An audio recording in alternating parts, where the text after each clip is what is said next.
애비 없는 자식인 줄 몰랐는데 가난하게 자란 티가 팍팍 나잖아요. 고급 한정식 상견 내장에서 울려 퍼진 김진태의 오만한 한마디. 그 순간 경숙의 머릿속에 20년 전 그날의 기억과 함께 깊이 묻어둔 분노가 거칠게 깨어났습니다. 그리고 머지않아 김진태 부부는 경숙 앞에서 처절하게 울부짖으며 무릎을 꿇게 됩니다. 도대체 이 두 집안 사이엔 20년 전 어떤 일이 있었던 걸까요? 오늘의 사연 지금 시작합니다. 그 전에 구독과 좋아요 부탁드려요. 부엌 시계가 6시를 훌쩍 넘겼습니다. 박경숙은 칼로 감자 껍질을 벗기면서도 눈길은 계속 창문 밖으로 향했습니다. 평소 같으면 이미 현관문이 벌컥 열리고 남편 정민철이 특유의 우렁찬 목소리로 다연아, 아빠 왔다 하고 외쳤을 시간입니다. 그런데 오늘은 고요했습니다. 엄마, 아빠는 왜 이렇게 안 와? 거실 한가운데에 앉아 색칠 공부를 하던 7살 다연이 고개를 들고 말했습니다. 경숙은 손에 묻은 물기를 닦으며 다연 쪽으로 다가갔습니다. 아마 회사에서 일이 많으신가 봐. 조금만 더 기다리자. 하지만 어딘가 마음이 찜찜했습니다. 민철은 약속 시간을 철저히 지키는 사람이었고 늦으면 경숙이 걱정할 것을 알기에 항상 전화를 줬었습니다. 시계 바늘은 어느새 7시를 넘겼습니다. 엄마, 나 배고파. 다연이 배를 손으로 두드리며 말했습니다. 경숙은 부엌으로 돌아가 상을 차렸습니다. 김치찌개에서는 김이 모락모락 피어올랐고 계란말이는 노랗게 빛났습니다. 모두 남편 민철이 좋아하는 반찬이었습니다. 그러나 식탁 맞은편 의자는 여전히 비어 있었습니다. 그때 전화벨이 요란하게 울렸습니다. 경숙은 앞치마 끈을 풀며 급히 전화기로 달려갔습니다. 여보, 지금 어디예요? 라는 말을 꺼낼 준비를 하며 수화기를 들었습니다. 하지만 들려온 목소리는 낮고 낯설었습니다. 정민철 씨 부인이십니까? 네, 그런데요. 성모병원 응급실입니다. 남편분이 현장에서 사고를 당하셔서 지금 응급실에 계십니다. 바로 오셔야 합니다. 뚝 전화가 끊겼습니다. 경숙은 수화기를 쥔 채 한동안 움직이지 못했습니다. 머릿속이 하얗게 비워졌고 발끝에서부터 힘이 빠져나갔습니다. 다연이 눈을 동그랗게 뜨고 다가왔습니다. 엄마, 누구야? 경숙은 다연을 껴안으며 떨리는 목소리로 말했습니다. 아빠한테 급한 일이 생겼어. 엄마가 금방 다녀올게. 이웃집 할머니에게 다연을 맡기고 경숙은 택시를 잡아타고 병원으로 향했습니다. 택시 안에서 손은 땀으로 젖었고 입술은 바짝 말랐습니다. 병원 복도는 소독약 냄새가 가득했고 형광등 불빛은 차갑게 내려앉았습니다.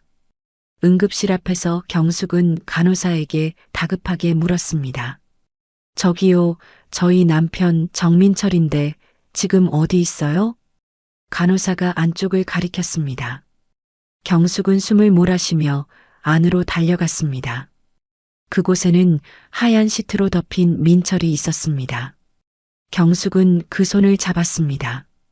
얼음처럼 차가웠습니다. 아니, 우리 신랑 왜 이래요?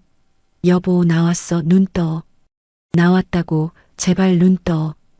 어깨를 흔들었지만 민철은 미동도 없었습니다. 의사가 다가와 경숙의 어깨에 손을 얹었습니다. 유가족이십니까? 현장에서 이미. 경숙은 울음을 삼키며 손을 꼭 잡았습니다. 안 돼요. 다연이가 기다리고 있어요. 일어나, 여보, 제발. 그러나 민철은 다시 눈을 뜨지 않았습니다. 새벽 4시 어둠 속에서 경숙의 눈이 번쩍 떠졌습니다. 알람이 울리기 전이었지만 몸은 이미 하루의 전투를 준비하고 있었습니다. 3달 전 남편을 떠나보낸 뒤로 그녀의 밤은 얕은 숨과 긴 한숨으로만 이어졌습니다. 경숙은 살금살금 부엌으로 걸어갔습니다. 다연이 깰까봐 발 뒤꿈치까지 들어 올렸습니다. 냉장고 문을 열자 차가운 빛이 어둠을 가르며 켜졌습니다. 안에는 달걀 2개, 김치 반통, 어제 남은 밥 한 그릇뿐이었습니다. 그녀는 달걀 하나로 작은 계란말이를 부쳤습니다. 말아 올릴 때 터져나오는 노른자의 향이 허전한 부엌을 채웠습니다. 남은 한 알은 조심스레 냉장고 맨 구석에 밀어 넣었습니다. 방으로 들어가 다연의 어깨를 가볍게 흔들었습니다. 우리 공주님 학교 갈 시간이야. 다연이 눈을 비비며 몸을 일으켰습니다. 그리고 매번 하던 질문을 꺼냈습니다. 엄마 아빠는 언제 와? 경숙은 잠시 숨을 삼키더니 다연의 머리카락을 쓸어 올리며 웃었습니다. 아빠는 하늘에서 다연이를 지켜보고 계시지. 우리 딸이 얼마나 잘하는지 다 보고 계셔. 아침을 챙겨 먹인 뒤 경숙은 학교 앞에서 다연을 보냈습니다. 그리고 지하철역으로 발걸음을 재촉했습니다. 2호선 지하철에 몸을 싣고 40분을 서서 이동했습니다. 오전 8시 공장의 전자부품 조립 라인 앞에 섰습니다. 작은 나사와 회로를 붙이는 일이었지만 손끝은 하루 종일 얼얼했습니다. 어깨가 굳어도 허리가 저려도 쉬지 않고 손을 놀렸습니다. 점심시간에도 도시락을 꺼내 한쪽 구석에서 혼자 먹었습니다. 동료가 같이 식당에 가길 권했지만 그녀는 혼자 먹는 밥이 더 편했습니다. 남편을 보내고 사람들과 웃고 떠드는 게 그녀의 마음에 너무나도 죄스럽게 여겨졌습니다. 오후 6시 작업복을 갈아입자마자 시내로 향했습니다. 저녁 7시부터 밤 11시까지 오피스텔 청소를 맡았습니다. 진공 청소기를 끌고 복도를 오르내리며 사무실마다 쓰레기를 비웠습니다. 야근 중인 남자가 문틈으로 고개를 내밀며 말했습니다. 아줌마, 화장실 휴지 좀 더 채워주세요. 경숙은 두 손으로 걸레를 쥔 채 고개를 끄덕였습니다. 네, 금방 챙겨드릴게요. 밤 11시가 넘어서야 집에 도착했습니다. 다연은 이미 이불 속에서 꿈을 꾸고 있었습니다. 경숙은 조심스럽게 이마에 입을 맞추고 불을 껐습니다. 월말이 되면 가계부를 꺼내 펜으로 숫자를 적었습니다. 공장에서 받은 돈과 청소 일당을 합쳐도 전기세, 가스비, 학용품 값을 빼면 마이너스였습니다. 어느 날 다연의 운동화에 구멍이 나 있는 걸 보았습니다. 경숙은 신발을 손에 들며 웃었습니다. 우리 다연이 발 많이 컸네. 새 거 사야겠다. 다연은 얼른 신발을 뒤로 숨기며 말했습니다. 아직 멀쩡해요. 조금 더 신을 수 있어요. 그날 밤 경숙은 지갑 속 마지막 2만 원을 쥐고 동네 신발 가게를 돌았습니다. 가장 싼 운동화를 골라 계산대에 올렸습니다. 며칠 뒤 다연이 고열로 쓰러졌습니다. 경숙은 한밤중에 아이를 업고 병원으로 뛰었습니다. 단순 감기 증상이었고 간호사가 처방전을 내밀며 말했습니다. 진료비 15,000원입니다. 그녀는 주머니 속 동전까지 모아 계산했습니다. 약국에서 약을 살 때 손이 잠깐 멈췄지만 곧 돈을 내밀었습니다. 그날 밤 다연의 이마 위에 손을 올린 채 경숙은 속삭였습니다. 엄마는 절대 무너지지 않아. 너만은 꼭 지켜줄 거야.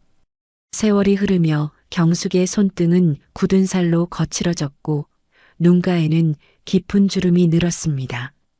그러나 다연은 건강하게 또 씩씩하게 자라고 있었습니다. 거울 앞에서 경숙은 목소리를 단단히 세우며 중얼거렸습니다. 조금만 더 버티자. 끝까지 가보자. 몇 달 뒤 경숙은 우편함에서 큼지막한 회색 봉투를 꺼냈습니다. 구청 토지보상과라는 발신처 글씨가 눈에 들어오자 눈썹이 살짝 올라갔습니다. 집 안으로 들어와 부엌 의자에 앉아 봉투를 조심스레 뜯었습니다. 서류를 펼친 순간 그녀의 시선이 굳었습니다. 토지 수용 통지서. 돌아가신 부모님이 남겨둔 시골의 1000평 땅이 도로 건설로 수용된다는 내용이었습니다. 마지막 장에 찍힌 숫자가 그녀의 숨을 멈추게 했습니다. 3천만 원? 경숙은 소리내어 확인했습니다. 몇 번을 다시 봐도 변함없는 금액이 또렷하게 적혀 있었습니다. 며칠 뒤 경숙은 단정히 머리를 묶고 구청으로 향했습니다. 모든 절차를 마친 뒤 은행 창구에 섰습니다. 직원이 통장을 건네며 말했습니다. 3천만 원 방금 입금됐습니다. 그녀는 손끝이 떨리는 걸 느끼며 통장을 펼쳤습니다. 한 번도 본 적 없는 숫자가 줄줄이 찍혀 있었습니다. 은행 문을 나서며 경숙은 어깨가 가벼워진 것 같았습니다. 다연아, 오늘은 치킨 먹자. 집에 들어서자마자 경숙이 외쳤습니다. 책상 앞에 앉아있던 다연이 놀란 눈으로 고개를 들었습니다. 엄마, 치킨은 비싸잖아요. 오늘은 특별한 날이야. 우리 다연이 먹고 싶은 거 있으면 다 말해. 그날 저녁 모녀는 기름 냄새 가득한 치킨을 나눠 먹으며 웃음을 터뜨렸습니다. 하지만 기쁨은 길게 가지 않았습니다. 전기세, 가스비, 학원비, 여기저기 밀린 생활비를 정리하다 보니 통장의 숫자가 눈에 띄게 줄어들고 있었습니다. 그때 경숙의 마음 한구석에서 묘한 불안감이 피어올랐습니다. 이 큰돈도 이렇게 금방 사라지는구나. 그와 동시에 머릿속에 번뜩 드는 생각이 있었습니다. 땅이 이렇게 돈이 되는 거였어? 다음 날 전세 물건을 보러 들어간 동네 부동산 사무소에서 벽에 붙은 전단지 하나가 눈에 띄었습니다. 부동산 경매 투자 설명회. 경숙이 전단지를 가리키며 물었습니다. 사장님, 이건 뭔데요? 사장이 서류에서 눈을 떼고 대답했습니다. 요즘 인기 많아요. 적은 돈으로도 부동산 시작할 수 있죠. 대신 공부는 많이 하셔야 합니다. 집으로 돌아온 경숙은 컴퓨터 앞에 앉아 부동산 경매를 검색했습니다. 성공 사례, 절차, 주의점까지 줄줄이 쏟아졌습니다. 그녀는 화면을 스크롤하며 혼잣말을 했습니다. 이거 진짜 잘만 하면 나도 할 수 있겠는데. 서점으로 가서 경매 관련 책을 몇 권 샀습니다. 책장을 넘기니 모르는 단어들이 쏟아졌습니다. 권리분석? 유치권? 이게 다 뭐야? 하지만 책을 덮지 않았습니다. 형광펜으로 밑줄을 긋고 노트에 옮겨 적으며 하나씩 익혔습니다. 일주일 뒤 경숙은 경매 강의실 맨 앞자리에 앉았습니다. 강사가 단호하게 말했습니다. 경매는 도박이 아닙니다. 분석과 준비가 성패를 가릅니다. 그녀는 고개를 끄덕이며 열심히 필기를 이어갔습니다. 한 달 후 법원 경매실에 들어선 경숙은 차분히 입찰서를 제출했습니다. 1,300만 원짜리 작은 상가, 신중히 골라낸 첫 투자였습니다. 며칠 뒤 걸려온 전화 한 통. 낙찰되셨습니다. 그 순간 경숙은 숨을 삼켰습니다. 사진 속 남편을 향해 속삭였습니다. 여보, 나 잘할 수 있겠지? 그녀의 눈빛은 오랜만에 희망으로 반짝이고 있었습니다. 첫 경매에서 낙찰받은 상가를 팔고 200만 원을 손에 쥔 날 경숙은 부엌 의자에 앉아 한참 동안 통장을 바라봤습니다. 금액은 크지 않았지만 땀 흘려 공부하고 분석한 결과가 현실로 돌아온 순간이었습니다. 그녀는 조용히 중얼거렸습니다. 이제는 좀 더 큰 물건으로 가볼까? 책상 위에는 부동산 시세표, 법원 공고문, 관련 법률 자료가 빼곡히 붙어 있었습니다. 경숙은 형광펜을 잡고 다음 목표물의 권리 분석 부분을 꼼꼼하게 체크했습니다. 밤이 깊어도 눈빛은 흐려지지 않았습니다. 두 번째 도전에서 그녀는 작은 아파트를 낙찰받았습니다.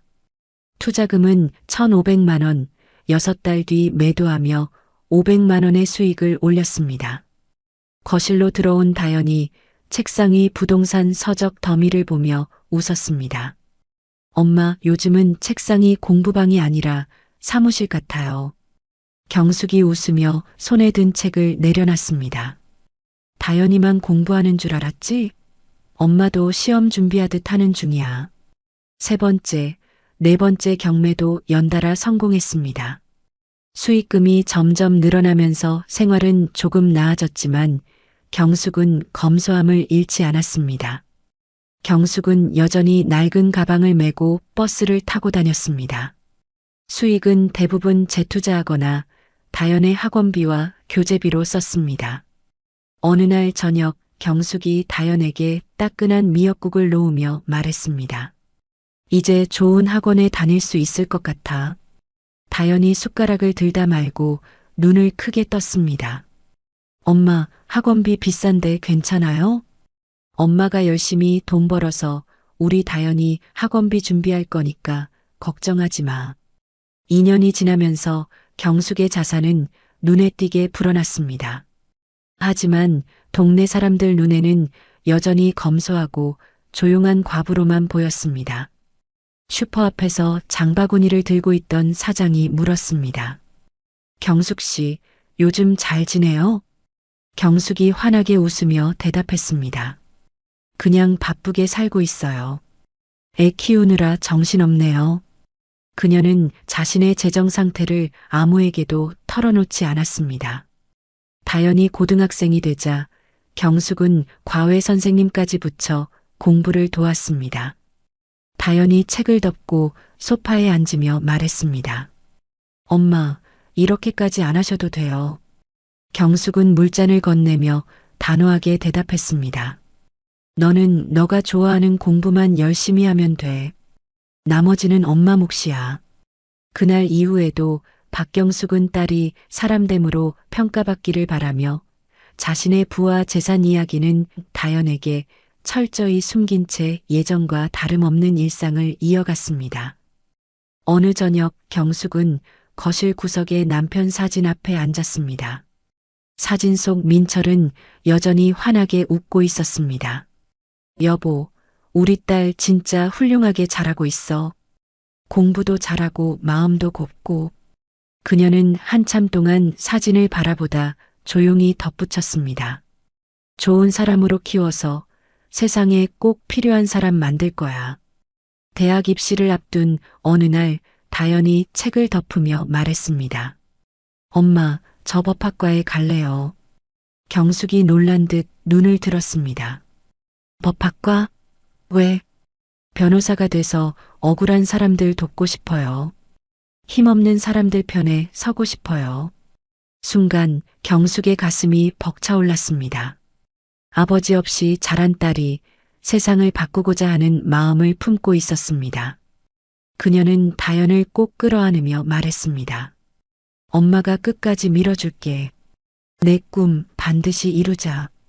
그날 밤 경숙은 오랜만에 편안하게 눈을 감았습니다. 딸의 꿈이 곧 자신의 길이라는 확신이 가슴을 따뜻하게 덮어주고 있었습니다. 대학에 진학한 다연은 도서관과 강의실을 오가며 법전을 손에서 놓지 않았습니다. 방학에도 인턴과 봉사활동을 전전하며 현장을 배우고 소송 서류를 직접 정리하는 법률사무소에서 밤늦게까지 일했습니다. 다연아, 친구들이랑 여행도 좀 가. 젊을 때는 놀아야지. 경숙이 걱정스러운 눈빛으로 말하면 다연은 미소를 지으며 대답했습니다. 엄마, 저는 지금이 제일 재밌어요. 배운 걸 바로 써먹는 게 신나요. 로스쿨에 입학한 뒤 다연은 첫 해부터 무료 법률 상담 동아리에 들어갔습니다. 어느 날 한 중년 여성이 사무실 문을 조심스럽게 열고 들어왔습니다. 남편이 다친 건 다 회사 잘못인데 합의금 몇 푼 주고 끝내래요. 이게 맞나요? 그 말을 들은 순간 다연의 손이 펜을 움켜쥐듯 힘을 줬습니다. 그녀는 자료를 모으고 증거를 분석하며 며칠 밤을 새웠습니다. 그리고 지도교수 앞에서 프레젠테이션을 하며 말했습니다. 이건 명백한 산업재해입니다. 회사가 은폐한 겁니다. 교수는 고개를 끄덕이며 짧게 대답했습니다. 좋다. 네가 직접 변론 연습을 해봐라. 모의 법정 날 다연은 땀에 젖은 손바닥을 주머니 속에서 꼭 쥔 채 또박또박 변론문을 읽어내려갔습니다. 그 목소리는 처음엔 떨렸지만 점점 힘을 얻어 또렷해졌습니다. 재판이 끝나자 상담을 받으러 왔던 여성은 눈물을 글썽이며 다연의 손을 잡았습니다. 아가씨 같은 변호사만 있으면 억울한 사람 없어질 거예요. 그 한마디가 다연에게는 시험 합격증보다 큰 상이었다고 느껴졌습니다. 로스쿨을 마친 뒤 사법시험과 연수원 과정을 거친 다연은 드디어 변호사 자격증을 손에 쥐었습니다. 그녀는 매일 아침 단정한 정장을 입고 작은 법무법인으로 출근했습니다. 서류철을 가방에 넣고 현관을 나서는 딸을 바라보는 경숙의 눈에는 자부심이 가득했습니다. 그녀는 넥타이를 매만져주며 말했습니다. 우리 딸이 드디어 변호사가 됐네. 기가 막히다. 기가 막혀. 다연은 미소를 지으며 손등을 살짝 잡았습니다. 엄마가 아니었으면 저 여기까지 못 왔어요. 다음 날 다연의 법률사무소 대표가 회의실 문을 열며 웃었습니다. 다연 씨, 이번 사건은 외부에서 협력 변호사를 모셨습니다. 대형 로펌에서 일하는 김진우 변호사예요. 회의실 한쪽에서 단정한 네이비색 정장을 입은 남자가 일어났습니다. 안녕하세요. 김진우입니다. 목소리는 차분했고 악수를 나누는 손길은 부드러웠습니다. 첫 회의부터 두 사람의 대화는 매끄럽게 이어졌습니다. 이 자료는 행정 절차 위반 쪽으로도 걸 수 있을 것 같아요. 다연이 제안을 꺼내자 진우는 노트를 넘기며 덧붙였습니다. 네, 그리고 이 판례를 같이 묶으면 재판부가 주목할 겁니다. 사건을 준비하며 모르는 부분이 생기면 진우는 언제나 자료와 근거를 찾아서 메일로 보내주었습니다. 다연 씨, 이건 제가 예전에 맡았던 사건에서 정리한 겁니다. 참고하세요. 그의 태도에는 자만이 없었고 진심 어린 배려가 묻어났습니다. 며칠 뒤 늦은 밤까지 사무소에서 함께 자료를 검토하다가 진우가 커피를 내려왔습니다.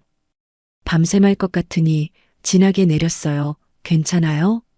다연은 피곤한 눈으로 컵을 받으며 웃었습니다. 감사합니다.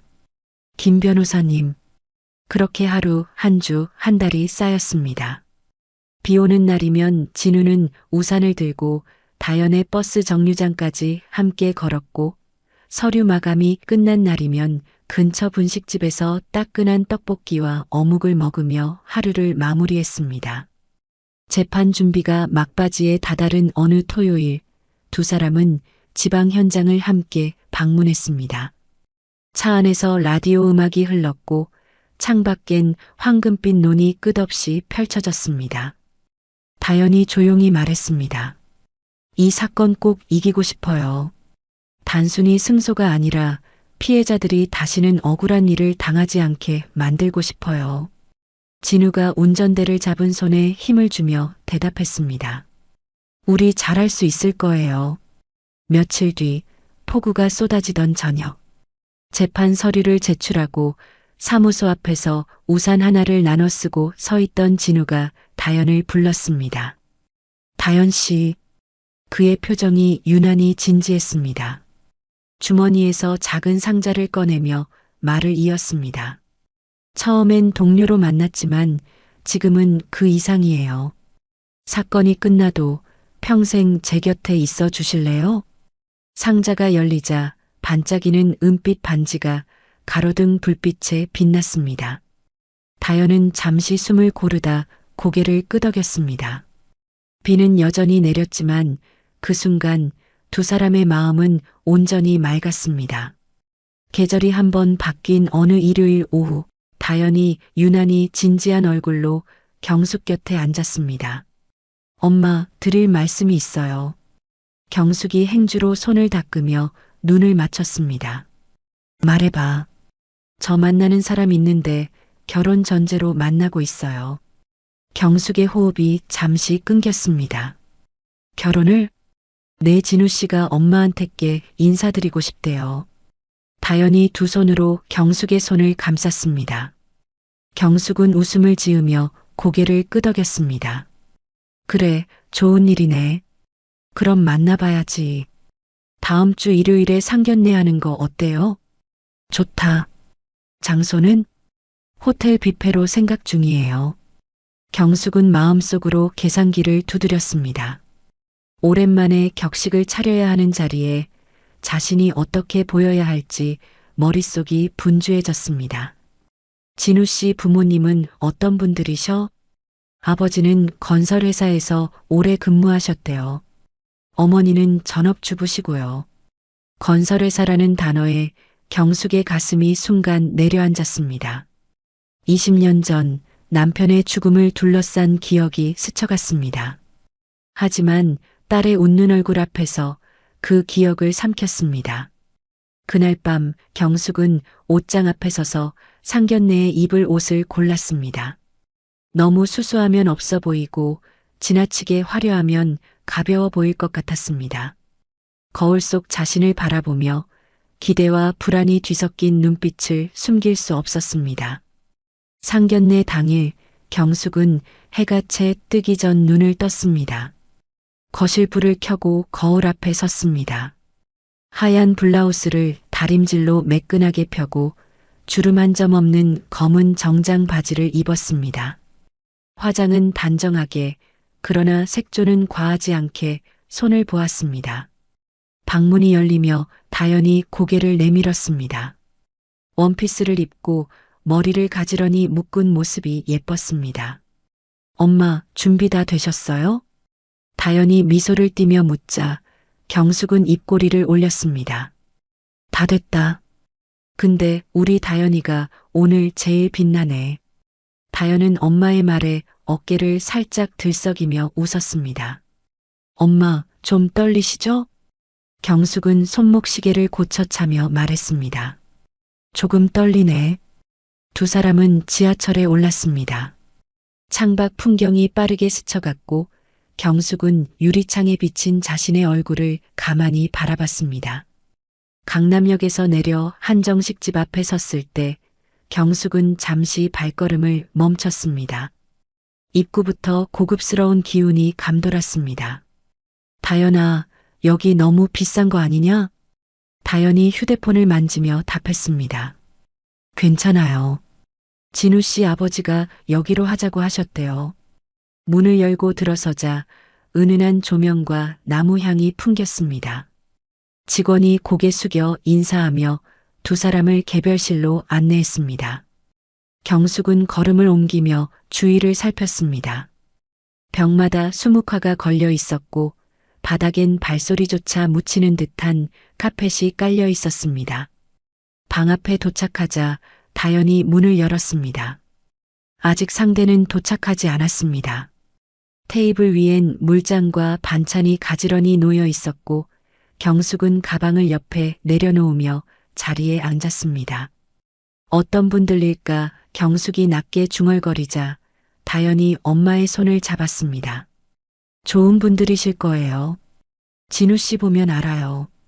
그때 문 밖에서 발자국 소리와 함께 젊은 남자의 목소리가 들렸습니다.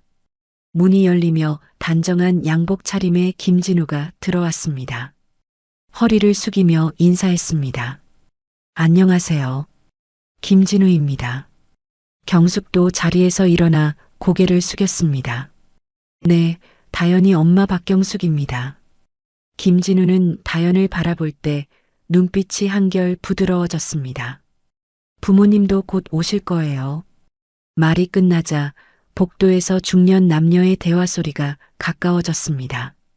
문이 다시 열리며 60대 후반쯤 되어 보이는 남자가 들어왔습니다.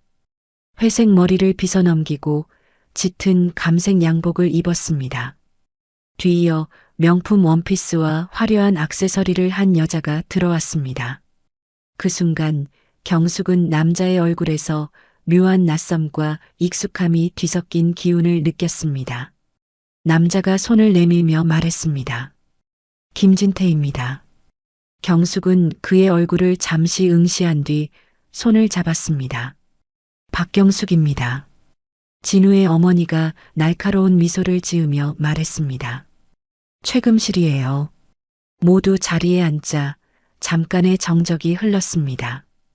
김진태가 의자에 몸을 기대며 말했습니다. 이렇게 뵙게 돼서 반갑습니다.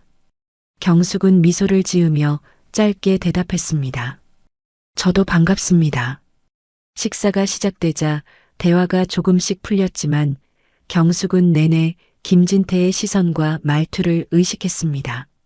진우 아버님은 무슨 일을 하세요? 경숙이 물었습니다. 김진태가 젓가락을 내려놓으며 어깨를 곧게 세웠습니다. 건설업계에서 30년을 굴렀습니다. 현장 관리가 제 전문이죠. 그 말에 경숙의 눈동자가 살짝 흔들렸습니다. 어느 회사에서 일하셨어요? 대한건설에서 오래 있었습니다.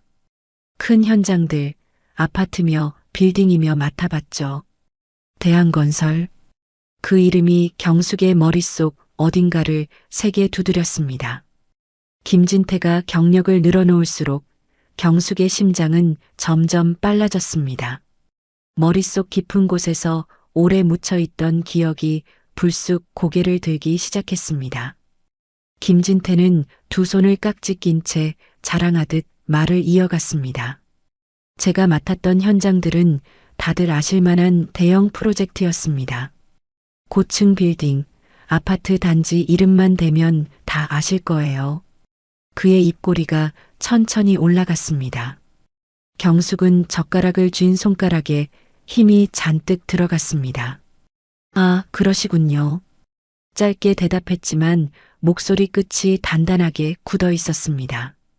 김진태는 입가를 훑으며 목소리를 높였습니다. 현장 안전관리도 제 담당이었죠. 그땐 요즘처럼 규정이 까다롭지 않아서 얼마나 편했는지 몰라요. 경숙의 눈빛이 서늘하게 가라앉았습니다. 안전관리라는 단어가 가슴속 깊은 곳을 세게 찔렀습니다. 그때 다연의 핸드폰이 울렸습니다. 잠시 전화 좀 받고 오겠습니다. 전화를 받고 들어온 다연이 진우를 불렀습니다. 진우 씨 잠시만 밖에서 이야기해요. 어머님, 아버님 죄송합니다. 회사 일 때문에 급하게 의논할 부분이 있어서 잠시 밖에서 이야기 좀 나누고 올게요. 방 안에는 경숙과 김진태 부부만 남았습니다. 공기가 묘하게 무거워졌습니다. 김진태가 컵을 들어 물을 마신 뒤 시선을 곧게 고정했습니다. 솔직히 말씀드려도 되겠습니까? 경숙은 눈을 좁히며 천천히 고개를 끄덕였습니다.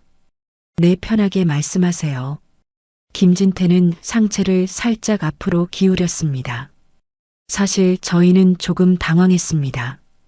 경숙은 한 손을 무릎 위에 올리며 물었습니다. 무엇 때문에요? 옆에 있던 최금실이 잔을 내려놓으며 입을 열었습니다. 다연 씨는 착해 보이긴 하는데 집안이 우리와 너무 다르잖아요. 아무리 변호사라고 하더라도. 경숙의 손끝이 미세하게 떨렸습니다. 다르다니 어떤 면에서 말씀하시는 겁니까? 김진태가 주저없이 말을 이어갔습니다. 아빠 없이 자란 집안이고. 경숙의 손이 테이블 위에서 천천히 주먹을 쥐었습니다. 그게 결혼이랑 무슨 상관입니까? 최금실은 의자를 조금 뒤로 빼며 입꼬리를 올렸습니다. 형편이 맞아야죠. 결혼은 비슷한 수준끼리 하는 거잖아요. 경숙은 숨을 고르며 두 사람을 번갈아 보았습니다. 저희 형편이 어떤지 알고 계십니까? 김진태는 비웃듯 고개를 살짝 흔들었습니다. 뻔하죠. 과부가 혼자 딸 키우면 형편이야 말 안 해도 보입니다. 사시는 곳이랑 이것저것 제가 좀 알아봤는데 저희랑은 좀 맞지 않더군요. 그는 허리를 뒤로 젖히며 팔짱을 꼈습니다. 우리 아들은 유학까지 다녀오고 하층민이랑은 급이 다르죠. 사실 다른 건설가 대표 딸들이랑도 선자리 많이 들어오는데 이렇게 보내긴 좀 아깝네요. 그 순간 하층민이라는 단어가 경숙의 귀를 세게 때렸습니다. 그 목소리, 그 시선, 그 오만한 표정. 한 장면이 경숙의 눈앞에 겹쳐졌습니다. 20년 전 언론 카메라 앞에서 뻔뻔하게 웃던 남자. 전적으로 작업자의 부주의입니다라며 단호하게 말하던 목소리. 유가족들의 눈물을 외면하고 차로 떠나던 뒷모습. 경숙은 그의 얼굴을 똑바로 응시했습니다. 세월이 주름을 만들었고 머리카락은 희끗해졌지만 뼛속 깊이 새겨진 그 거만함은 한치도 변하지 않았습니다. 김진태가 다시 입을 열었습니다. 돈 없으면 분수를 알아야죠. 괜히 높은 데서 놀 생각 말고. 경숙의 숨소리가 거칠어졌습니다. 김진태의 말소리가 점점 흐릿하게 들리고 20년 전 오래 잠들었던 기억이 그녀의 머릿속을 가득 메웠습니다. 1999년 가을 서울 외곽 대형 아파트 건설 현장. 회색 콘크리트 골조가 20층 가까이 하늘을 찌를 듯 솟아 있었고 곳곳에서 쇠망치 소리와 용접 불꽃이 튀었습니다. 먼지가 공중에서 빙글빙글 흩날렸고 시멘트 냄새가 코를 찔렀습니다. 32살 정민철은 15층 작업대에 몸을 올렸습니다. 낡은 장갑 너머로 거친 합판의 촉감이 느껴졌습니다. 오늘도 딸과 아내의 생활비를 위해 몸을 내던졌습니다. 그러나 발 앞엔 안전난간도 머리 위엔 방지망도 없었습니다. 민철이 아래를 내려다봤습니다. 발끝 너머로 땅이 아득하게 내려다 보였고 등골이 서늘해졌습니다. 그때 회색 헬멧을 눌러 쓴 김진태가 현장 한쪽에서 나타나 굵은 목소리로 외쳤습니다. 야, 다들 뭐하냐? 손 놀려, 손. 공사 늦으면 내 손에 죽어. 작업자들이 서둘러 몸을 움직였습니다. 민철도 서둘렀지만 시선은 자꾸 난간 없는 가장자리로 향했습니다. 결국 그는 아래로 고개를 숙여 외쳤습니다. 팀장님, 여기 안전장비가 없는데요. 김진태가 고개를 들어 눈을 가늘게 떴습니다. 뭐가 없다고? 난간도 없고 방지망도 없어요. 안전줄도요. 민철의 목소리가 거세졌습니다. 김진태가 입꼬리를 비틀며 웃었습니다. 그런 거 없어도 조심하면 돼. 돈 벌려면 위험 좀 감수해야지. 이건 너무 위험합니다. 민철이 손으로 바닥을 꽉 움켜쥐며 말했습니다. 김진태가 한 걸음 앞으로 다가서며 목소리를 높였습니다. 싫으면 그만둬. 대신할 사람 줄 서 있어. 그 말에 민철은 입술을 깨물었습니다. 머릿속에 아내 경숙과 7살 다연의 얼굴이 스쳤습니다. 일을 그만둘 수 없었습니다. 그는 가슴속 불안을 억누르고 다시 손에 힘을 주었습니다. 오후 2시 민철은 외벽 타일을 붙이기 위해 몸을 작업대 끝으로 기울였습니다. 바람이 갑자기 거세게 불어왔습니다. 몸이 크게 흔들렸고 손이 허공을 휘저었습니다. 아! 짧지만 절박한 비명이 허공을 갈랐습니다. 그의 몸이 15층 높이에서 아래로 곤두박질 쳤습니다. 쿵! 둔탁한 충격음이 현장 전체를 울렸습니다. 작업자들이 놀라 달려왔습니다. 119, 빨리 불러. 누군가 목이 터져라 외쳤습니다. 김진태가 숨을 고르며 다가왔습니다. 쓰러진 민철을 본 그의 눈빛이 순식간에 계산적으로 변했습니다. 야, 현장 정리해. 빨리. 옆에서 한 작업자가 어리둥절한 표정으로 물었습니다. 뭘 정리하라는 겁니까? 안전난간이랑 방지망 가져와. 원래 있었던 것처럼 해. 부하들이 허둥지둥 움직이며 난간을 세우고 방지망을 걸었습니다. 구급차가 도착했을 때 민철은 이미 숨이 끊어져 있었습니다. 구급대원이 고개를 천천히 저었습니다. 이미 늦었습니다. 30분 후 경찰과 노동청 관계자들이 현장에 나타났습니다. 김진태는 침착하게 양손을 벌리며 그들을 맞았습니다. 작업자가 안전수칙을 안 지켜서 생긴 일입니다. 경찰이 현장을 둘러보며 물었습니다. 안전장비는 갖춰져 있었습니까? 그럼요. 보시다시피 난간도 방지망도 다 있습니다. 경찰은 메모를 하며 고개를 끄덕였습니다. 다음 날 현장 앞에 언론이 몰려왔습니다. 김진태는 양복 상의를 걸치고 마이크 앞에 섰습니다. 이번 사고는 작업자의 개인 부주의로 일어난 불가피한 사건입니다. 한 기자가 손을 들었습니다. 원청의 책임은 전혀 없습니까? 저희는 모든 안전조치를 완벽히 갖췄습니다. 그의 표정은 단단했고 눈빛은 한 점 흔들림이 없었습니다. 한편 병원 응급실, 경숙은 민철의 차가운 손을 붙잡고 있었습니다. 눈물이 얼굴을 타고 끊임없이 흘렀습니다. 여보, 일어나. 다현이가 기다리잖아. 목소리가 떨렸지만 손은 놓지 않았습니다. 그녀의 울음소리가 하얀 병실 벽에 메아리 쳤습니다. 민철은 끝내 아무 대답도 하지 않았습니다. 민철의 장례가 끝난 후 경숙은 검게 그을린 목도리를 목에 감고 현장을 다시 찾았습니다. 한 손에는 달아해진 가방, 그 안에는 남편의 사망진단서와 경찰 조사서 사본이 들어 있었습니다.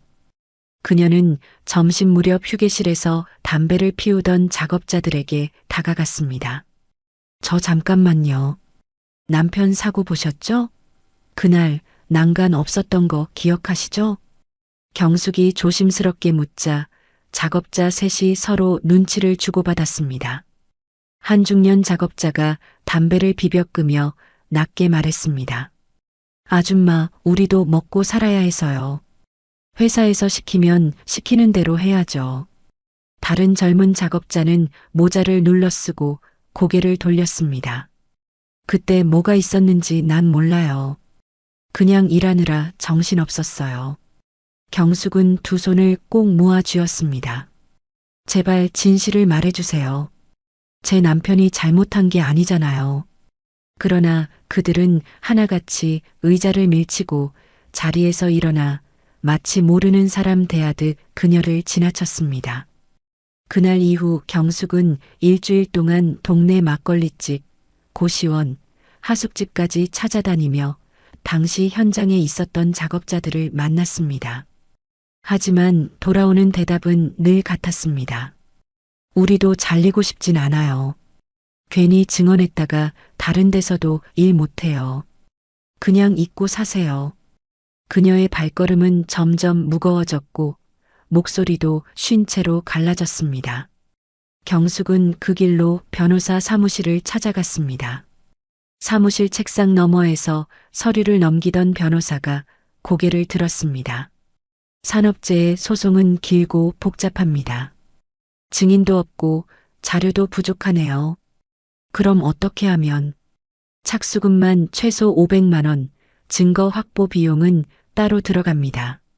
그 금액을 듣는 순간 경숙의 눈이 허공을 향했습니다. 그녀의 손끝이 떨렸고 가방 속에서 남편 사진이 스쳤습니다. 통장에는 월세와 생활비를 제하면 남는 돈이 없었습니다. 변호사는 안경을 고쳤으며 말을 이었습니다. 이런 사건은 대부분 합의로 끝납니다. 현실적으로 이기기 어렵습니다. 사무실을 나오는 길, 차가운 바람이 얼굴을 스쳤습니다. 경숙은 남편의 억울함을 풀고 싶었지만 그 길은 이미 돌덩이로 막혀 있었습니다. 그녀는 가방 끈을 움켜쥐고 조용히 중얼거렸습니다. 미안해, 여보. 내가 힘이 없어서. 20년 전 기억에서 깨어난 경숙은 똑바로 김진태를 바라보았습니다. 그 방 안에 공기가 무겁게 내려앉았고 그녀의 눈빛이 얼음처럼 차가웠습니다. 김진태 부장님 맞으시죠? 김진태가 미간을 찌푸리며 몸을 조금 뒤로 젖혔습니다. 네, 부장이요? 20년 전에 부장이긴 했습니다만 그때 저를 아세요? 경숙이 눈을 조금 가늘게 뜨며 대답했습니다. 모를 수가 없죠. 어떻게 있겠어요. 짧은 말 한마디에 방 안 공기가 한층 더 얼어붙었습니다. 옆에 앉아있던 최금실은 두 사람을 번갈아 보며 손끝이 떨렸습니다. 경숙이 고개를 아주 천천히 끄덕였습니다.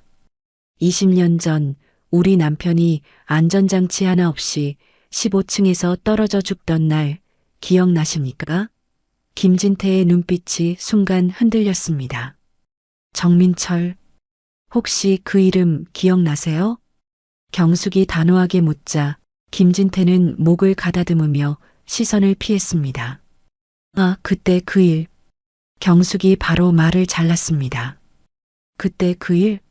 한 사람이 죽은 게 그 일이에요? 7살 딸을 두고 떠난 게 그 일입니까?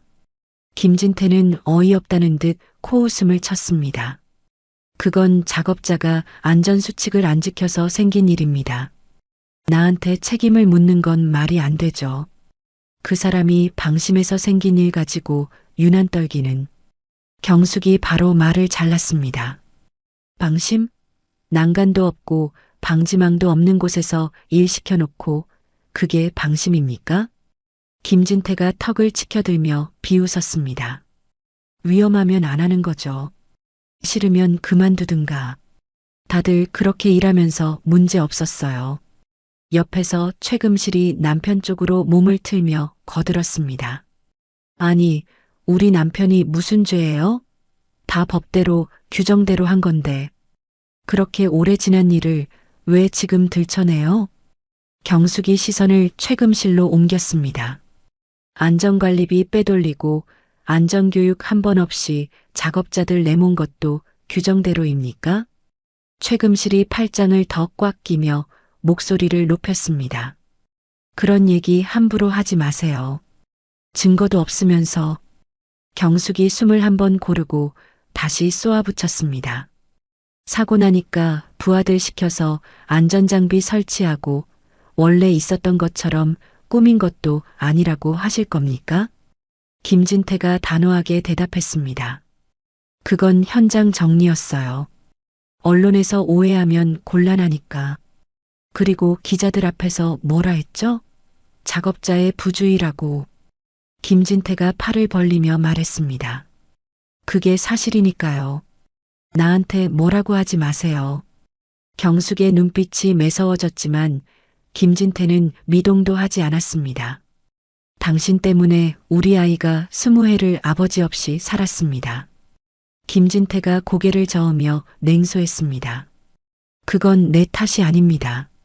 본인이 선택한 일이었죠. 그는 벌떡 일어나 넥타이를 고쳐 매며 말했습니다. 이 얘긴 더 할 필요 없습니다. 경숙은 고개를 천천히 끄덕였습니다. 그래요. 가세요. 더 볼 일 없을 겁니다. 김진태가 최금실에게 눈짓했습니다. 가자. 최금실은 경멸 섞인 표정으로 경숙을 한번 훑어보고 남편을 따라 일어났습니다. 마침 문이 열리고 다연과 김진우가 들어왔습니다. 무슨 일이에요? 다연이 물었지만 김진태는 눈길도 주지 않고 문 쪽으로 걸었습니다. 별일 아니다. 나중에 얘기하자. 부모를 따라 나가던 김진우가 뒤를 돌아보며 짧게 인사했습니다. 다연이 그를 불렀지만 김진우는 고개를 숙인 채 서둘러 부모를 따라 나갔습니다. 경숙은 끝까지 그들의 뒷모습을 시선 하나 흐트러뜨리지 않고 지켜봤습니다. 식당 안에는 경숙과 다연만 남아 있었습니다. 조명이 조금 어두워진 자리에서 다연이 조심스럽게 어머니의 손을 붙잡았습니다. 엄마 대체 무슨 일이에요? 경숙은 대답 대신 문 쪽을 바라봤습니다. 김진태 부부가 사라진 방향이었습니다. 눈빛이 여전히 싸늘하게 얼어 있었습니다. 나중에 이야기하자. 아니, 지금 말씀해 주세요. 지금 이렇게 집에 가면 더 답답할 것 같아요. 다연이 애가 타는 목소리로 매달렸습니다. 경숙이 고개를 돌려 딸을 바라봤습니다. 눈가에 깊게 패인 주름이 조금 더 짙어졌습니다. 나중에 얘기할게. 지금은 나가자. 그 말에 다연은 더는 묻지 못했습니다. 두 사람은 조용히 식당을 나와 지하철역으로 향했습니다. 발걸음 소리만 텅 빈 거리 위로 또박또박 울렸습니다. 지하철 칸 안에서도 집에 오는 길에서도 서로 한마디도 하지 않았습니다. 경숙의 굳은 표정이 다연의 입을 막고 있었습니다. 집에 도착하자 다연은 방으로 들어갔습니다. 문을 닫고 침대에 앉았지만 머릿속은 복잡하게 얽혔습니다. 김진우의 부모와 엄마 사이에 무슨 일이 있었는지 아무리 떠올려도 감이 잡히지 않았습니다. 며칠이 흘렀습니다. 다연은 김진우에게 전화를 걸고 문자를 보냈습니다. 하지만 아무 답도 오지 않았습니다. 답답함이 가슴에 쌓여가는 중 일주일 만에 휴대폰이 울렸습니다. 화면에 뜬 이름을 보자 다연의 손이 급하게 통화 버튼을 눌렀습니다. 진우 씨? 다연 씨 안녕하세요. 그의 목소리는 낮고 무거웠습니다. 왜 연락이 없었어요? 무슨 일 있어요? 그게 연락드리기가 쉽지 않았습니다. 짧은 숨 고르기 후 김진우가 말을 이었습니다. 다연 씨 결혼은 힘들 것 같습니다. 순간 다연의 얼굴빛이 하얗게 변했습니다. 손끝이 차갑게 식으며 휴대폰이 흔들렸습니다. 갑자기 그게 무슨 말이에요? 왜요? 부모님께서 강하게 반대하십니다. 김진우의 목소리는 한층 더 가라앉았습니다. 상견례 때 무슨 일 있었던 건가요? 우리 엄마가 뭐라고 하셨어요? 저도 정확히는 잘 모릅니다. 부모님이 말씀을 안 하셔서요. 그럼 우리끼리 만나서 얘기해요.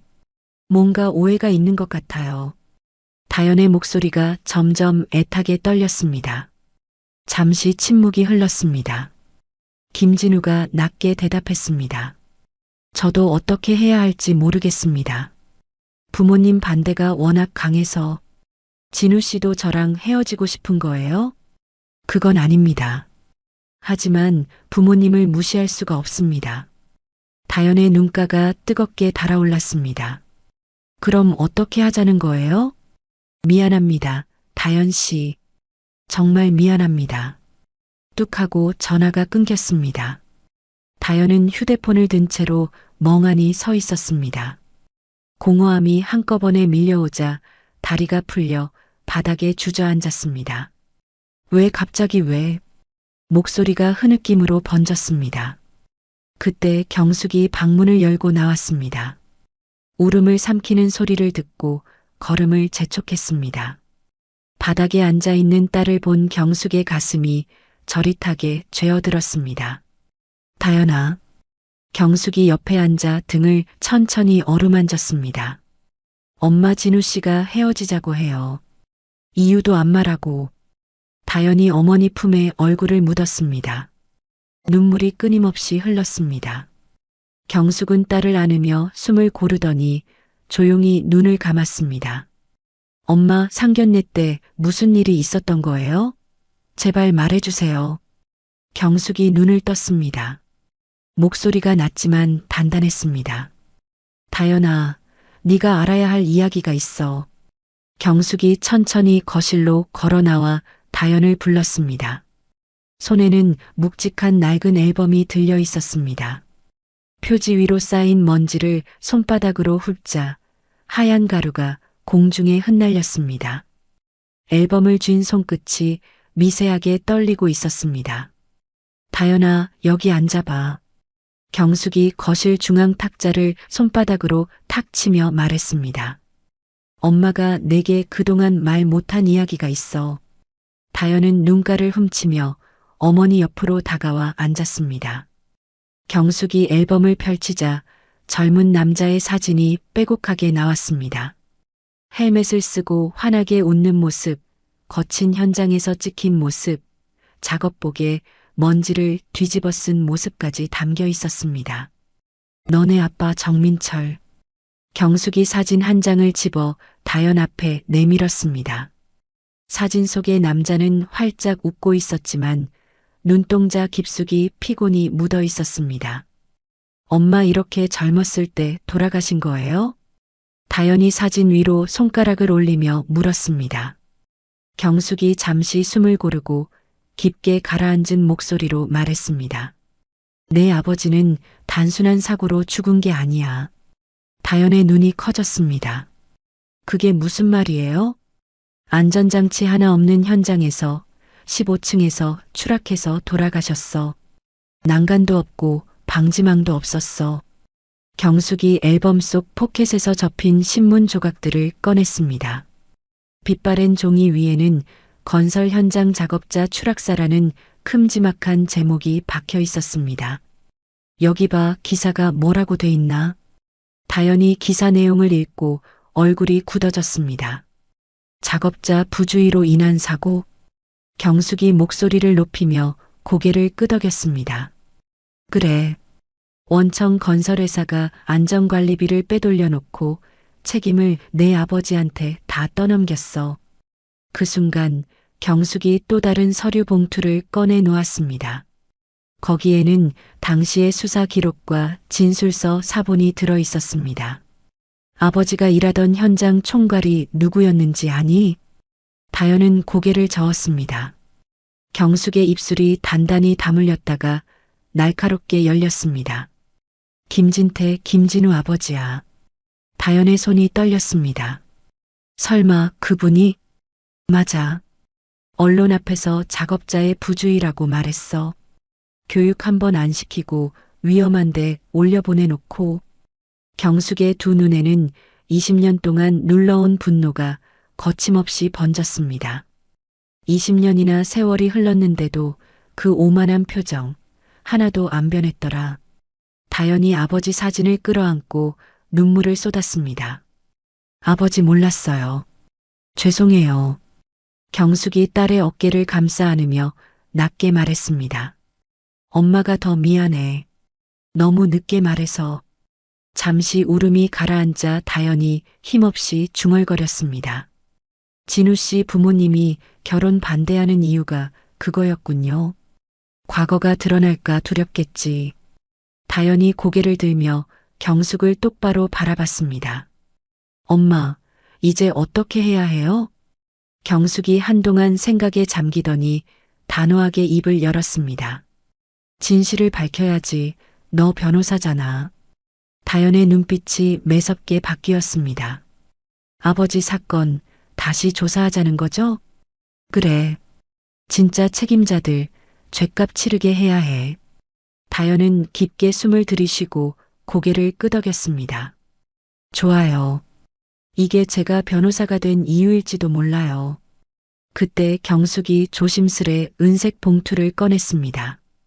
은행 로고가 찍힌 통장이 들어 있었습니다. 다연아, 사실 엄마한테 돈이 좀 있어. 돈이요? 경매 투자로 번 돈이야. 대기업을 상대하는 거라 돈이 많이 들어갈 수도 있어. 걱정하지 말고 너가 할 수 있는 건 다 해서 꼭 아버지 억울함 풀어줘. 다연의 눈이 휘둥그레졌습니다. 엄마가 경매 투자를요? 너 몰래 공부해서 모아놨어. 이런 날 오면 쓰려고. 경숙이 통장을 탁자 위에 올리며 미소를 지었습니다. 그래요. 이번엔 진실이 이겨야죠. 두 사람은 서로의 손을 힘주어 맞잡았습니다. 그 순간 거실 공기는 결의로 단단하게 굳었습니다. 다연은 다음 날부터 본격적으로 사건을 파고들기 시작했습니다. 아침마다 법원 기록 보관소 문이 열리자마자 20년 전 사건 자료를 찾았습니다. 오래된 기록실 안은 눅눅한 종이 냄새가 가득했고 그녀는 흰 장갑을 낀 손으로 두꺼운 서류철을 꺼내 복사기에 올렸습니다. 복사기 불빛이 번쩍일 때마다 그 속에 감춰진 거짓이 하나씩 드러났습니다. 저녁 집으로 돌아온 다연은 서류 뭉치를 식탁 위에 쏟아놓았습니다. 엄마, 이거 좀 보세요. 경숙이 안경을 고쳤으며 다가왔습니다. 왜, 뭔데 그렇게 숨을 헐떡이면서 와? 다연이 종이를 펼쳐 보이며 손가락으로 한 부분을 짚었습니다. 이 안전점검 보고서 사고 전에 작성한 게 아니에요. 사고 터지고 나서 꾸며낸 거예요. 경숙이 입술을 깨물었습니다. 내가 알던 그대로구나. 저 인간들 끝까지 발뺌하더니. 다연은 여기서 멈추지 않았습니다. 당시 현장에 있던 작업자 명단을 구해 하나씩 전화를 걸었습니다. 몇 번은 욕설과 함께 전화를 끊는 사람도 있었지만 시간이 흐를수록 몇몇은 마음을 열었습니다. 한 남성이 낮게 말했습니다. 그땐 가족 먹여 살려야 해서 회사 시키는 대로 했어요. 안전장비 원래 있었다고 거짓말하라고 해서 정민철 팀장님 사건이 그냥 묻혔죠. 하지만 지금은 다 얘기할 수 있습니다. 다연은 그 목소리를 녹음하며 고개를 끄덕였습니다. 증언해 주실 수 있나요? 네. 저도 지난 20년 동안 그 죄책감에 힘들었어요. 증언할게요. 또 다른 증인은 당시 안전관리비 빼돌린 장부를 보관하고 있었습니다. 그는 서류를 꺼내면서 두 손을 떨었습니다. 이거 들고 가세요. 나도 그때 해고될까봐 숨겼는데 이제는 돌려줘야 할 때 같아요. 다연은 그 서류를 가방에 넣으며 깊게 인사했습니다. 몇 주가 지나자 다연의 책상 위에는 증거와 증언이 산처럼 쌓였습니다. 대한건설의 회계 조작, 목격자들의 생생한 증언, 그리고 허위 보고서 작성에 직접 지시 증거까지 모든 퍼즐이 맞춰졌습니다. 다연은 민사소송과 형사고소를 동시에 진행했고 언론이 사건을 대서특필했습니다. 방송 카메라 앞에서 그녀는 굳은 표정으로 말했습니다. 이제 거짓말은 끝입니다. 진실을 밝히겠습니다. 재판이 시작되자 김진태의 얼굴은 점점 굳어갔습니다. 불리한 증언이 계속 이어졌고 그들이 숨기려 했던 과거가 모두 드러났습니다. 최금실 역시 방청석에서 불안하게 손가락을 꼬고 있었습니다. 결정적인 증거가 법정에 제출된 날 재판이 끝나고 법원 앞 계단을 내려오던 경숙과 다연 앞에 김진태와 최금실 부부가 무릎을 꿇었습니다. 김진태가 떨리는 목소리로 말했습니다. 사돈어른 제발 합의합시다. 우리 인생이 끝장납니다. 최금실도 눈가를 훔치며 말했습니다. 그때는 어쩔 수 없었어요. 회사가 그렇게 시켰고 우리도 먹고 살아야 해서. 경숙은 팔짱을 낀 채 두 사람을 내려다봤습니다. 사돈어른이요? 당신들 그 말이 변명이라고 생각합니까? 내 남편을 죽음으로 내몬 것도 모자라 20년 동안 죄책감 한 번 없이 살았잖아요. 김진태가 바닥에 손을 짚으며 고개를 숙였습니다. 그땐 정말 저도 어쩔 수 없었어요. 자식 키워보셔서 아시잖아요. 저도 한 가정의 가장이라. 경숙이 차갑게 말을 끊었습니다. 우리 다연이는요? 우리 남편도 가장이었어요. 다연이 두 사람을 바라봤습니다. 이제 와서 무릎 꿇는다고 달라질 건 없습니다. 법정에서 다시 뵙죠. 그녀의 목소리는 단호했고 두 사람의 어깨가 축 처졌습니다. 김진태와 최금실은 더 이상 아무 말도 못하고 무겁게 발걸음을 옮겼습니다. 그 순간 경숙과 다연은 서로를 바라보며 한마디도 하지 않았지만 그 눈빛 속에 같은 결심이 담겨 있었습니다. 6개월 뒤 법정 안은 숨소리마저 날카롭게 들릴 만큼 조용했습니다. 판사가 천천히 입을 열었습니다. 피고 대한건설과 김진태는 원고 박경숙과 유가족들에게 손해배상금을 지급하고 한 개월 이내 전국 일간지 1면에 공식 사과문을 게재하라. 그 순간 방청석의 공기가 확 바뀌었습니다. 다연은 자리에서 벌떡 일어나 경숙의 손을 덥석 잡았습니다. 엄마, 우리가 이겼어요. 그녀는 목소리가 떨릴 정도로 기뻐하며 경숙을 끌어안았습니다. 경숙의 두 눈에서는 눈물이 주르륵 흘렀습니다. 카메라 플래시가 번쩍이며 기자들이 몰려들었습니다. 이번 판결에 대해 한 말씀 해주시죠. 20년 만에 진실이 밝혀졌는데 심정이 어떠십니까? 경숙은 눈물을 닦으며 단호하게 대답했습니다. 이건 제 가족만의 승리가 아닙니다. 지금 이 순간에도 대한민국 모든 노동자를 위한 판결입니다. 그 목소리에 법정 밖까지 있던 사람들이 박수를 보냈습니다.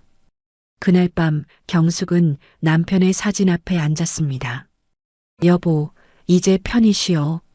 나도 20년 동안 참았는데 오늘에서야 숨이 쉬어지네. 그 눈물은 슬픔이 아니라 해방과 안도의 눈물이었습니다. 일주일 후 다연은 가방에서 두꺼운 사건 파일을 꺼내 책상 위에 내려놓았습니다. 휴대전화를 집어들고 속도감 있게 번호를 눌렀습니다. 선배, 저 다연이에요. 이번 사건 이겼습니다. 그런데 여기서 멈추면 안 될 것 같아요. 전화를 받은 상대가 의아한 목소리로 물었습니다. 왜? 다 끝난 거 아니었어. 다연은 의자를 당겨 앉으며 한숨을 내쉬었습니다. 아버지 사건은 끝났지만 억울한 피해자들이 너무 많아요. 산업재해 전담팀을 만들 겁니다. 같이 하실래요? 그날 저녁 작은 회의실 불이 환하게 켜졌습니다. 네모난 테이블 주변에 변호사, 노무사, 산업안전 전문가 5명이 둘러앉았습니다. 각자 노트북을 켜고 커피잔에서 김이 피어올랐습니다. 서류 더미 위에는 현장 사진, 안전 점검표, 법률 서류가 뒤엉켜 있었습니다. 다연이 자리에서 일어나 두 손을 테이블에 짚었습니다. 사건마다 이유는 달라도 뿌리는 같습니다. 비용 절감, 공사 기간 압박, 책임 회피 이 악순환을 끊으려면 우리가 나서야 합니다. 변호사 한 명이 안경을 고쳤으며 고개를 끄덕였습니다. 현장 경험 있는 전문가랑 같이 하면 힘이 배가 될 거예요. 다연은 미소 대신 날카로운 눈빛으로 대답했습니다. 그래서 우리가 모여 있는 거잖아요. 우리가 한번 해봐요. 회의실 공기는 묵직했지만 모두의 눈빛 속에는 결심이 서려 있었습니다. 서류를 넘기는 소리와 키보드 두드리는 소리가 밤늦도록 이어졌습니다. 이틀 뒤 다연은 회색 하늘 아래 펼쳐진 부두에 발을 내렸습니다. 바람이 불 때마다 선박 부품들이 덜그럭거리는 소리가 들렸습니다. 조선소는 사고 이후로 유령선처럼 조용했고 먼지가 바람에 날려 그녀의 눈가를 스쳤습니다. 변호사님, 이쪽으로 오세요. 사고 현장입니다. 현장 관리자가 녹슨 철문을 끄르륵 소리를 내며 열었습니다. 문을 지나서자 금속이 타는 매캐한 냄새가 코를 찔렀습니다. 바닷바람에 섞인 철의 냄새가 목구멍 깊숙이 박혔습니다. 다연은 노란 헬멧을 쓰고 부서진 철골 사이로 조심스럽게 걸어갔습니다. 발밑에서는 깨진 유리가 바스락거렸고 검게 탄 자국들이 바닥 곳곳에 흉터처럼 남아 있었습니다. 한쪽 구석에는 찢어진 작업복이 버려져 있었습니다. 저기요, 김 반장님. 다연이 메모장을 꺼내며 생존자에게 다가갔습니다. 사고 전에 기계에서 이상한 소리가 났다고 하셨죠? 김 반장이 머리를 긁적이며 고개를 끄덕였습니다. 아, 네. 그날 아침부터 삑삑 소리가 계속 났어요. 마지막엔 쾅 하고 터지기 전에 불꽃이 팍팍 튀었거든요. 그런데 안전점검은 왜 안 하셨나요? 다연이 펜을 톡톡 두드리며 물었습니다. 김 반장이 웃음을 씁쓸하게 지었습니다. 점검? 그런 거 없었어요. 회사에서 빨리빨리 일만 하라고 했지. 언제 점검 시간을 줬나요? 며칠 후 법정 안은 숨막히는 긴장감으로 가득했습니다. 다연이 목격자 진술서와 두꺼운 장비 결함 보고서를 재판부 앞에 내려놓았습니다. 상대편 변호사가 벌떡 일어서며 소리쳤습니다. 재판장님, 이건 명백한 작업자 과실입니다. 안전수칙을 지키지 않은 노동자들 탓이에요. 다연이 차분히 테이블 위 서류를 펼쳤습니다. 파란색 펜으로 밑줄 그어진 부분들이 선명했습니다. 과실이라고요? 다연이 목소리를 높였습니다. 여기 보세요. 안전점검 기록이 전부 조작되어 있습니다. 3개월 전부터 점검을 한 번도 안 했는데 이상 없음이라고 적어놨네요. 재판장이 안경을 고쳤으며 서류를 살펴봤습니다. 다연이 또 다른 서류를 탁 내려놓았습니다. 그리고 이건 회계장부입니다.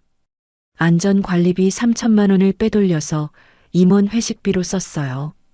방청석에서 웅성거리는 소리가 일었습니다. 뭐라고? 안전비를 회식비로? 세상에, 그러니까 사고가 났지. 상대편 변호사의 얼굴이 새파랗게 변했습니다. 그건 잠깐 확인해 보겠습니다. 다연이 마지막 카드를 꺼냈습니다. 마지막으로 이건 회사 내부 고발자가 몰래 녹음한 임원회의 녹음 파일입니다. 법정 안의 스피커를 통해 목소리가 울려 퍼졌습니다. 안전점검? 그딴 거 하지 마. 시간만 낭비야. 어차피 사고 안 날 거 아냐? 맞아. 그 돈으로 우리끼리 좋은 데 가서 회식하자. 방청석이 완전히 술렁였습니다. 피해자 가족들이 분노에 찬 목소리로 외쳤습니다. 이 나쁜 놈들아. 우리 남편 목숨을 뭘로 보는 거야? 재판장이 망치를 두드렸습니다. 정숙하십시오. 다연이 의자에서 일어나며 마지막 말을 던졌습니다. 재판장님, 이게 단순한 작업자 과실인지 아니면 회사의 조직적인 안전 무시인지 이제 명확해졌습니다. 상대편 변호사는 말 한마디 못하고 고개만 숙이고 있었습니다. 재판장이 서류를 정리하며 중얼거렸습니다. 이 정도면 충분한 증거로 보이는군요. 방청석이 술렁였고 재판장의 손이 판결문 위로 멈췄습니다. 잠시 침묵이 흐른 뒤 재판장이 또렷한 목소리로 말했습니다. 원고 승소. 피고는 전액 배상하라. 그 순간 방청석의 시선이 다연을 향했습니다. 다연은 고개를 숙이며 숨을 깊게 들이마셨습니다.